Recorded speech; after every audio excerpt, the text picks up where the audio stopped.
Ntar. Boleh orang itu. Boleh. Asal jangan anarkis. Kan ini nggak anarkis. Oh, ini doang. Rame banget, iya. Sampai ke belakang sana, ya ampun. Itu tukang jajanan ikutin. Ih, rakyatnya turun Kapan loh. orang itu lapar kan? Tukang jajanan yang nunggu kapan orang itu lapar. Ikutin. Kok rame banget nih.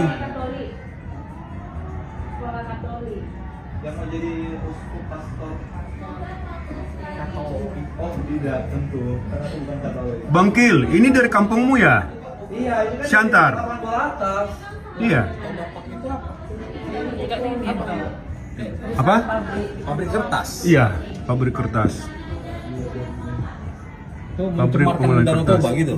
Katanya, ya. Apa katanya? Berarti kan gabung semua ya. Iya.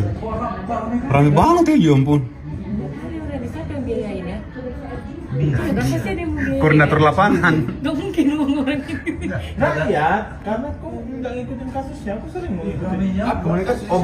TPL ini nggak jelas. Jadi ada orang mau ibadah, gara-gara itu di area TPL, padahal itu kebun biasa, tapi itu di kebun Porus. TPL. Iya. Nggak dikasih ibadah ke dalam. Jadi hanya ke Gak suka dalam. dengan ini ya? Jadi Ini di Danau Toba sana. enggak di Korsea bang. Rame banget guys. Tapi ada yang